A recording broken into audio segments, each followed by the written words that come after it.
Alors pour deux raisons. La première, c'est que j'ai une affinité avec la Russie suite à pour des raisons familiales, parce que j'ai adopté une petite fille russe il y a une vingtaine d'années, elle a aujourd'hui 24 ans, et ça m'a valu la nationalité russe. Et depuis donc une vingtaine d'années, je m'intéresse particulièrement à la façon dont les médias occidentaux parlent de la Russie. Puis la deuxième raison, c'est évidemment la crise ukrainienne. Lorsqu'elle a éclaté à la suite des révoltes de Maïdan en février 2014, en février l'an dernier, et on a assisté partout en Europe à une espèce de déferlement d'hystérie anti-russe, je me suis dit, mais c'est plus possible. On ne peut pas laisser la presse occidentale se fourvoyer de cette manière et être aussi unilatérale, être aussi biaisée dans la manière dont elle rapporte les événements qui concernent la Russie. Et c'est ce qui m'a incité à écrire ce livre et à, au fond, essayer d'analyser la russophobie et les raisons de la russophobie occidentale.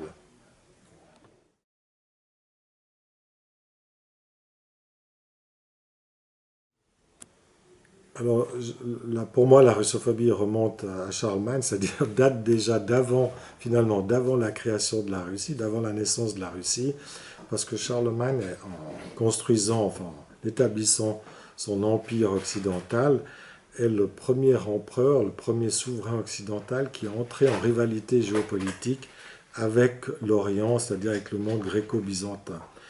Et cette rivalité géopolitique a ensuite entraîné le schisme entre orthodoxes et catholiques, entre Rome et Constantinople, un ou deux, enfin 2 siècles plus tard, et avec l'émergence du Saint-Empire romain germanique à la fin du Xe siècle.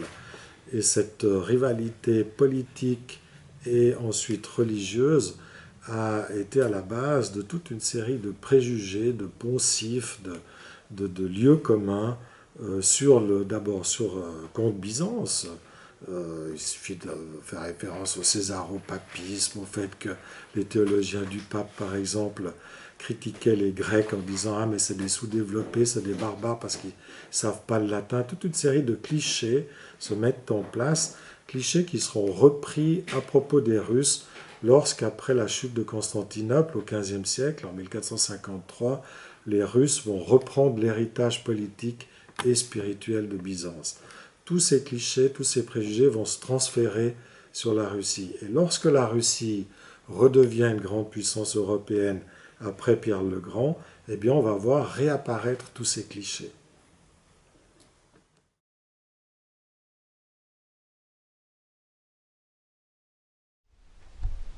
Oui, il y a une russophobie française, en sens que la France a été le premier grand pays à devenir russophobe. La France a eu des phases de russophilie.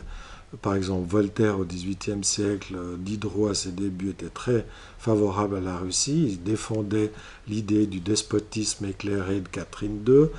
Mais là, pendant tout le XIXe siècle, enfin depuis la fin du XVIIIe siècle jusqu'en 1870, jusqu'au fond à la création, à l'établissement du Deuxième Reich par le couronnement du Kaiser à Versailles, eh bien la France a été extrêmement russophobe. Ça a commencé sous Louis XV qui, avec l'aide de Polonais, a établi, a créé de toutes pièces le faux testament de Pierre le Grand, qui a servi à Napoléon en 1812 comme justificatif à l'invasion de la Russie par ses troupes.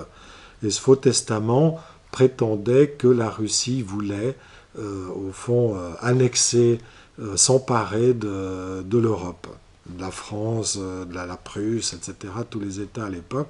Donc c'est là qu'est né le mythe de l'expansionnisme russe qu'on retrouve aujourd'hui dans le langage de l'OTAN, dans le langage des Européens aujourd'hui en 2015. Et la France a joué ce rôle.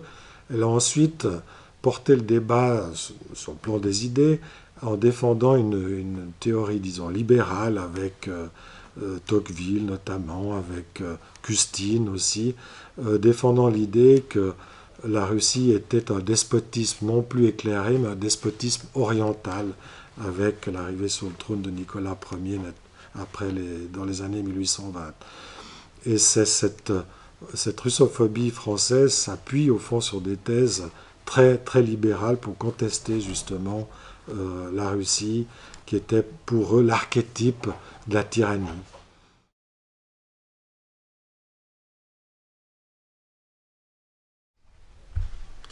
Alors, la russophobie anglaise a commencé aussitôt après 1815. Dès que Napoléon a été battu, grâce d'ailleurs aux Russes, c'est les Russes qui ont d'abord battu Napoléon après la campagne de Russie, et non pas les Anglais, mais les Russes et les Anglais étaient alliés contre Napoléon. Et aussitôt la France battue, l'Angleterre s'est retournée contre son ancien allié russe et a commencé à développer une russophobie extrêmement agressive, au nom, au fond, des désirs, enfin des ambitions impérialistes anglaises. Parce que l'impérialisme anglais, dès le début du 19e siècle, s'est au fond confronté à la Russie. Les Anglais avaient une peur absolument bleue que les Russes descendent en Méditerranée et descendent aussi dans le centre de l'Asie centrale et coupent au fond l'Empire des Indes les routes commerciales avec l'Empire des Indes, de Londres donc aux Indes, à travers la Méditerranée. Et ça a généré, c'est ça qui a été au fond le moteur de la russophobie anglaise, qui a repris un peu les théories françaises en s'attaquant notamment au despotisme russe, en défendant l'idée de démocratie. Mais dans l'utilisation qu'en ont fait les Anglais, la démocratie était une pure instrumentalisation, en ce sens que les Anglais, pendant tout le 19e siècle, ont soutenu le pire despote qui soit, c'est-à-dire le sultan ottoman d'Istanbul, qui était vraiment l'incarnation même du despote oriental. Ils n'avaient aucune honte à le faire, alors qu'ils critiquaient le tsar comme étant lui-même un tyran, alors qu'effectivement, même le régime tsariste était moins tyrannique que le sultan ottoman. Ce qui montre bien que, au fond, les critiques, entre guillemets, sur l'absence de démocratie russe étaient un pur outil de la propagande anglaise et n'avait rien à voir, au fond, avec une conviction profonde de vouloir défendre réellement la démocratie.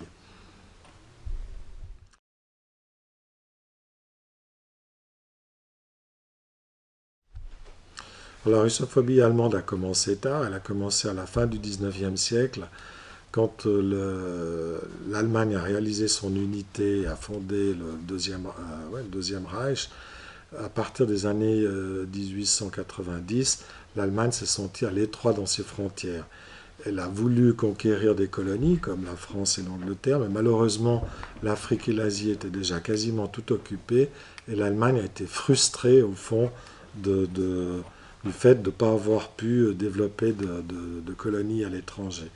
Et c'est à partir de ce moment qu'elle a développé cette thèse, cette théorie du Lebensraum, l'espace vital, dont elle avait prétendument absolument besoin, et qu'elle a situé cet espace vital nécessaire pour elle en Europe de l'Est, c'est-à-dire du côté de la Biélorussie et de l'Ukraine, c'est-à-dire chez les Russes. Et c'est alors que ces thèses sont développées et que la Première Guerre mondiale a éclaté. Et les objectifs allemands de la Première Guerre mondiale, c'était justement de conquérir cet espace vital à l'Est, c'est-à-dire en Russie. Ce qu'elle a réussi à faire pendant quelques mois en 1918, après la capitulation russe suite à la révolution de 17. Et Hitler, évidemment, a repris cette théorie du Lebensraum en la portant au fond à ses plus extrêmes. Et quand il a déclaré la guerre en 1941 à Staline, enfin aux soviétiques, il a voulu recréer cet espace vital en liquidant, lui, alors carrément les populations slaves, comme ça a été établi historiquement. Donc l'Allemagne a commencé tard dans sa russophobie, mais elle a fait très très fort en revanche en matière d'intensité russophobe.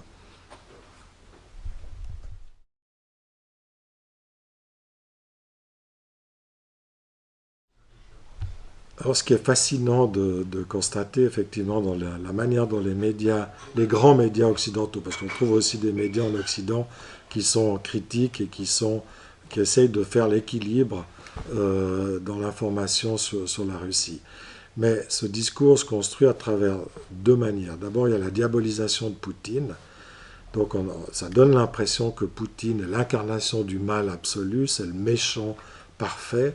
et chaque épithète qu'on lui colle est toujours négative. C'est toujours l'espion Poutine, le kleptocrate Poutine, l'expansionniste Poutine, le despote Poutine, le Poutine anti-gay. Enfin, chaque adjectif est toujours négatif. Et ça, c'est une manière justement de le diaboliser, comme si c'était lui qui était responsable de tout ce qui allait mal dans le monde. Ça, c'est une première. Et si on regarde la une des magazines, on compare Poutine à Hitler, on compare Poutine à Staline. Il faudrait d'abord se mettre d'accord, parce que soit il est Staline, soit il est Hitler, mais il ne peut pas être les deux en même temps. Mais si on regarde les unes de magazines, même de magazines comme l'Express, on voit Poutine n'est pas Hitler, mais 30 points. Donc c'est absolument fascinant de constater comment la presse, au fond, se livre à ce type de caricature de la réalité, sans essayer du tout d'expliquer, de mettre en situation, de reconstituer les contextes, etc. Et puis la deuxième chose, c'est l'élaboration d'un discours très sophistiqué qu'on peut revoir à travers les siècles. C'est fascinant aussi de constater que le Times de Londres, juste avant que les Anglais déclarent la guerre de Crimée en 1853, le Times de Londres décrit la Russie du tsar exactement dans les mêmes termes que le New York Times de 2014 attaque la Russie. C'est la Russie toujours expansionniste, despotique, pas démocratique, qui opprime ses minorités, qui torture les pauvres Tchétchènes. Pendant la guerre de Tchétchénie, c'est aussi absolument remarquable de constater que la sympathie de la presse occidentale va aux terroristes islamistes tchétchènes et non pas aux Russes. Elle n'arrête pas de critiquer le gouvernement russe comme étant responsable au fond des malheurs de la Tchétchénie, et toute sa sympathie va aux rebelles islamistes dont on sait qu'ils étaient en relation avec Al-Qaïda. C'est les mêmes rebelles, la même mouvance qui a créé le 11 septembre 2001. Et pourtant, on continue, quand il s'agit de la Russie, à soutenir les rebelles islamistes tchétchènes. Donc c'est toute cette élaboration de ce discours à travers la diabolisation de Poutine et la condamnation au fond systématique de la Russie. Chaque fois qu'on parle de la Russie, prenons la loi sur la loi soi-disant anti-gay, la loi LGBT russe, exactement la même disposition que par exemple la loi de l'État d'Utah où ont eu lieu les Jeux de Salt Lake City il y a une quinzaine d'années. Les mouvements LGBT américains n'ont jamais critiqué cette loi mormone de l'État d'Utah pendant les JO de Salt Lake City. Or, on n'a pas cessé de dénoncer la loi exactement, donc la même dans ses dispositions, la loi russe sur la protection, sur l'interdiction de la propagande gay pour les mineurs. Moi, je ne suis pas partisan de ce type de loi, mais c'est quand même remarquable de constater la différence de traitement entre les uns et les autres. L'Arabie saoudite décapite les homosexuels. Il n'y a pas un mouvement LGBT qui condamne l'Arabie saoudite. Il n'y a eu aucune protestation. Alors que jamais dans son histoire, la Russie n'a condamné en prison, il n'y a pas de prisonniers de gens en prison qui ont été condamnés à cause de l'homosexualité en Russie, et encore moins évidemment de décapitation, puisque la Russie, contrairement aux États-Unis, n'applique pas la peine de mort. Donc tous ces éléments sont toujours oubliés, et c'est ça qui constitue ce discours vraiment particulier des médias occidentaux contre la Russie.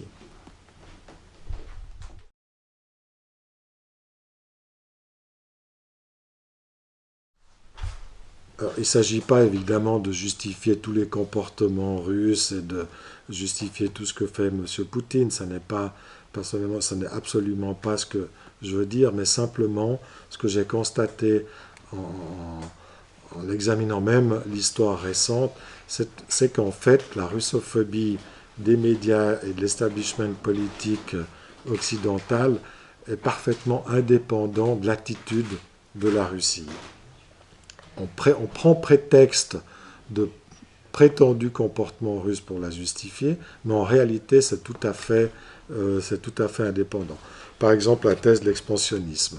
Si vous regardez ce qui s'est passé depuis 25 ans, c'est la Russie qui, de son propre chef, a mis fin au régime communiste. Elle l'a fait elle-même, avec sous Gorbatchev et ensuite avec Yeltsin, ça n'est pas du tout les Occidentaux qui ont mis fin au régime communiste.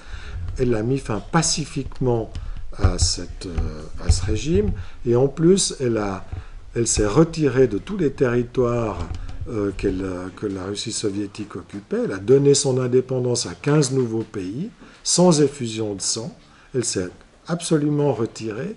Et malgré tout ça, alors que l'OTAN, qui avait promis qu'elle n'entrerait pas dans ces pays après le retrait des troupes soviétiques, au contraire, les a gobés les uns après les autres. Donc on voit en fait une annexion de ces pays par l'OTAN. Les Russes sont retirés pacifiquement, mais qui accuse-t-on? On accuse tout le temps la Russie d'être expansionniste. Il suffit pourtant de regarder une carte pour voir que c'est un mensonge complet. Et alors on attire l'attention sur la Transnistrie, sur les petites régions qui comprennent de fortes minorités russes et qui n'ont pas accepté de se faire moldaviser ou géorgifier, etc., ce qu'on peut aussi comprendre. Surtout que ces pays briment au fond les minorités russes, leur interdisent de parler la langue, d'avoir des écoles, même le droit de vote dans les pays baltes. Il n'y a aucune protestation en Europe sur les mauvais traitements infligés aux minorités russes, alors que la minorité tatar, dès qu'un tatar a un problème, ça fait la une des médias. Alors évidemment, je nie pas, il ne s'agit pas de nier les problèmes de la minorité tatar, mais il s'agit juste de constater de nouveau la différence de traitement entre une minorité et une autre minorité. Et c'est ça qui me paraît discutable de la part des médias et surtout des hommes politiques, enfin des dirigeants politiques occidentaux. On ne peut pas avoir un double discours constant.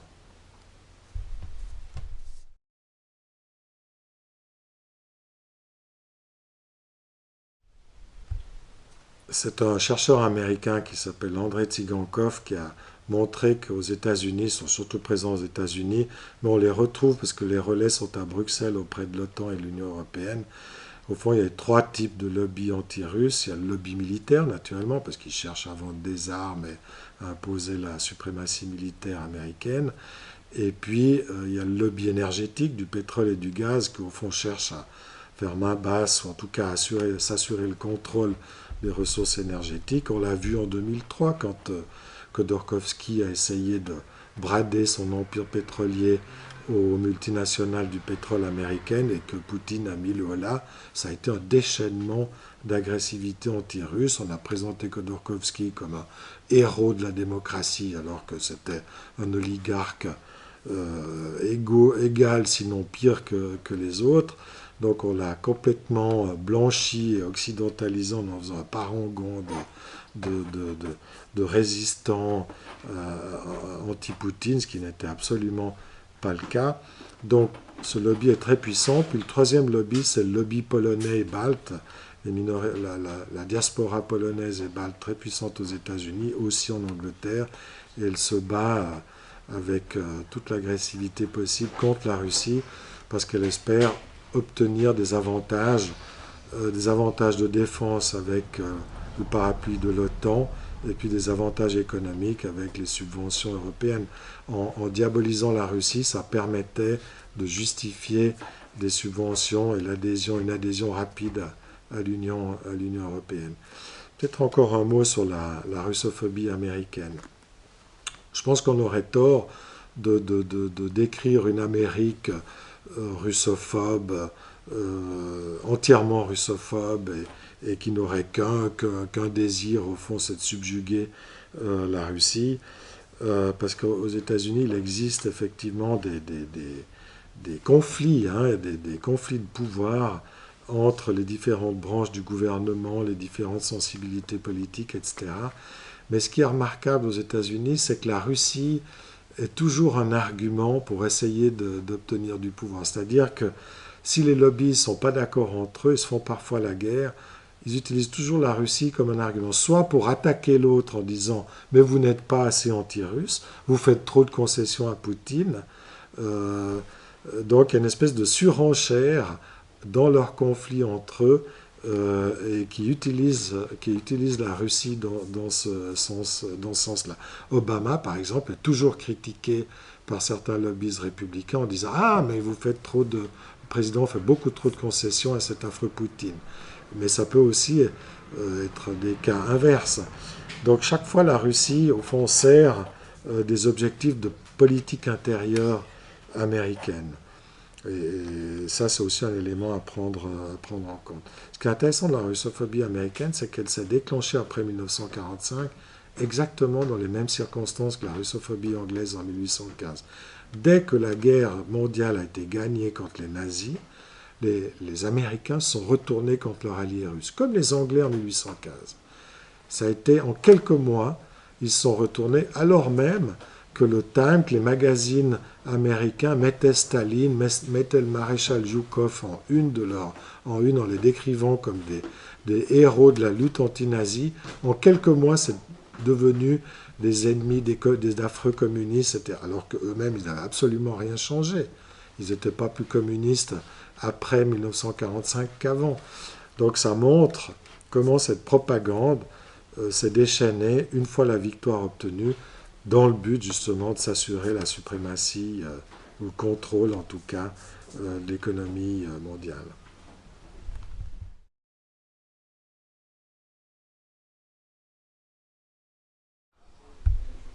Je ne pense pas qu'on puisse parler d'obsession, mais il y a en tout cas une constante qu'on remarque dans la littérature géopolitique américaine, parce que toute la géopolitique américaine, et anglaise d'ailleurs, s'est inscrite contre la Russie, à cause de l'histoire du grand jeu qu'on a évoqué tout à l'heure entre les Anglais et les Russes au XIXe siècle, et puis à partir de 1945, avec la guerre froide. Et au fond, les Américains, qui sont une île, c'est une très grande île, mais c'est une île, sont toujours obsédés par la maîtrise du territoire, parce qu'une île sans port et une île sans marché, c'est-à-dire sans consommateur, ça ne sert à rien. Donc il faut pouvoir installer sa puissance sur les continents qui sont les plus peuplés en ressources et en consommateurs. Et donc la maîtrise de l'Eurasie, puisque c'est là où se concentre la majeure partie de la population mondiale, est absolument vitale. Et la hantise des Américains, c'était de pouvoir maîtriser, s'assurer la maîtrise de cette Eurasie. Et dans cette vision-là, la Russie a toujours fait obstacle, puisqu'elle est à cheval entre l'Europe et l'Asie précisément.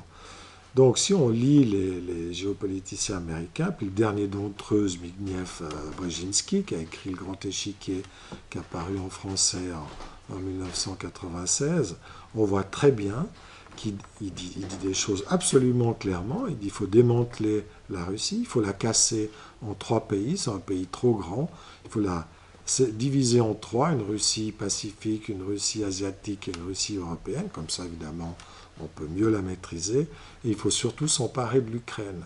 L'Ukraine, c'est considéré comme le pivot essentiel de la puissance russe en Europe, donc il faut absolument que l'Ukraine entre dans l'OTAN et dans l'Union européenne. C'est écrit 15 ans, enfin 17 ans avant 2014, avant que l'Ukraine bascule du côté européen l'année dernière.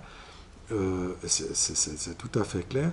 Donc il faut que l'Ukraine tombe dans le giron occidental pour pouvoir casser la puissance russe en Europe. C'est noir sur blanc, M. Brzezinski vit toujours, il est toujours très influent, très écouté dans tous les think tanks américains, il dialogue avec Hillary Clinton qui a traité Poutine de Hitler, donc on voit quand même un réseau très puissant, et si ce n'est pas une obsession, en tout cas comment je dirais, une hyperattention des États-Unis, en tout cas des grands lobbies américains contre l'émergence de la puissance russe qu'il faut absolument contenir.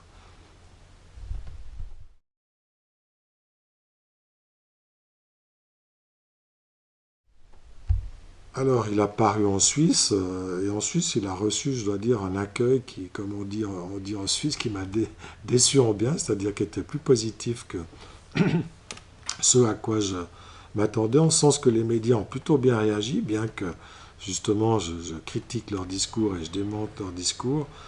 Bon, c'est peut-être dû parce que le fait, ça fait 35 ans que j'exerce certaines des responsabilités dans le monde des médias suisses, et puis qu'en plus, ma thèse n'est pas du tout une thèse j'entends d'un excité, c'est vraiment, je ne montre que des faits, et je m'attache qu'aux faits, je cite que des sources au-dessus de tout soupçon, pas de sources russes pour ne pas être accusé de propagande, de relayer la propagande russe, que des sources des meilleurs journaux, des meilleures publications académiques ou médiatiques américaines et européennes. Donc on ne peut pas contester, ce que je dis.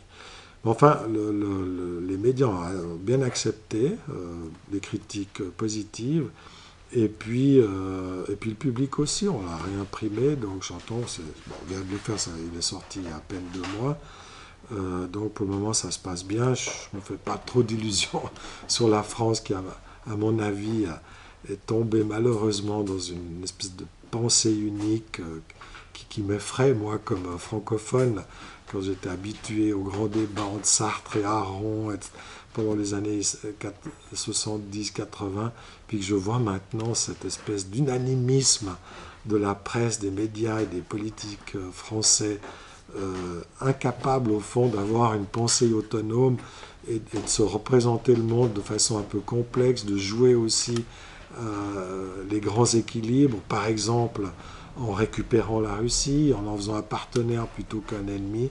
Je veux dire, je suis assez sidéré, donc j'attends. Je suis relativement pessimiste sur l'ouverture de mes confrères français à des thèses telles que celle-là. Pourtant, ça mériterait d'être discuté, en tout cas d'ouvrir le débat.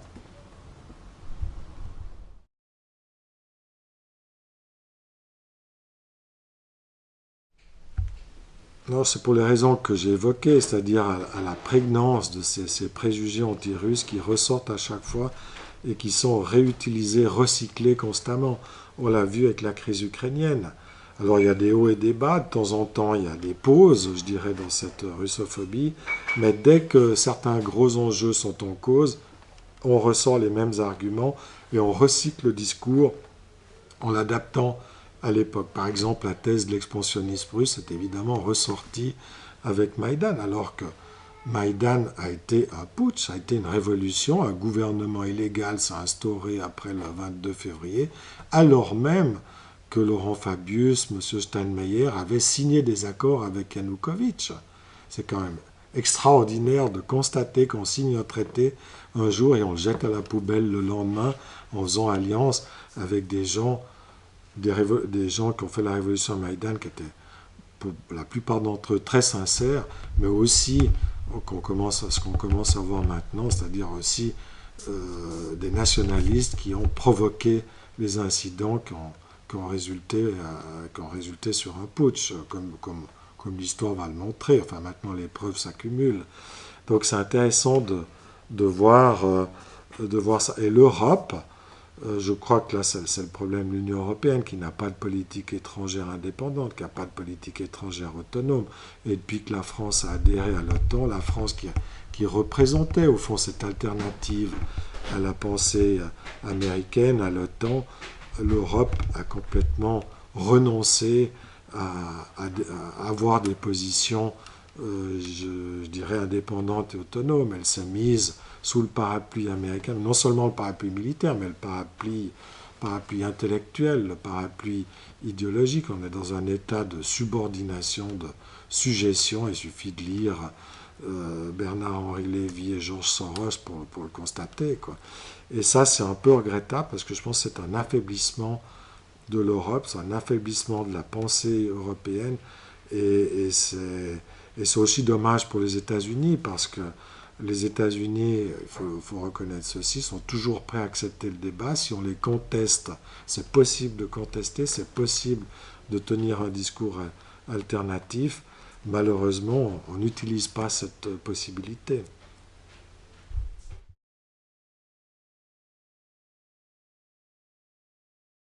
Évidemment que non. Si même Henry Kissinger reconnaît cela, il a dit, pourtant on ne peut pas soupçonner Kissinger d'être un pro-russe, lui qui a fait la guerre au Cambodge et au Vietnam contre les soviétiques. Kissinger a dit la haine de Poutine ne forme pas une politique, n'est pas une politique. Et évidemment qu'il a raison.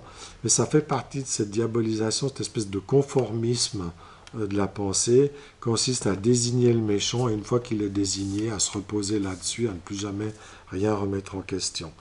Mais la crise ukrainienne, elle couvait déjà depuis longtemps. Au fond, c'est la même crise que la Yougoslavie dans les années, à la fin du XXe siècle, les années 90. C'est que l'Ukraine est un pays hétérogène qui regroupe une très grosse minorité russe avec des régions qui n'ont rien à voir historiquement avec l'Ukraine. Je rappelle que la première république ukrainienne en 1918, la fameuse république des nationalistes ukrainiens de Bandera défendue par l'extrême droite ukrainienne, c'était une toute petite portion de l'Ukraine actuelle. Le Odessa, toute la bande, tous les territoires du sud de l'Ukraine et de l'est de l'Ukraine faisaient partie de la Russie. La Crimée était russe. Crimée est russe depuis 2 siècles. Elle était russe avant la Corse. À ce moment-là, il faudrait donner son indépendance à la Corse si la France était logique. Si elle ne voulait pas reconnaître le fait, si puisque la France ne veut pas reconnaître que la Crimée est russe. Donc on est dans ce type de paradoxe, mais c'est évidemment beaucoup plus facile de tout mettre, de charger Poutine pour ne pas avoir ses propres responsabilités.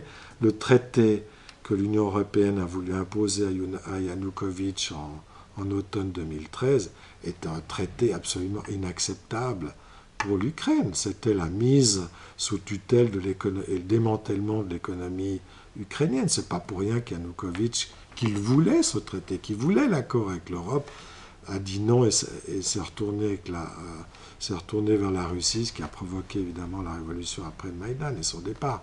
Mais si l'Union européenne avait été un peu plus intelligente, avait un peu mieux écouté les inquiétudes russes, tout ça ne serait absolument pas arrivé.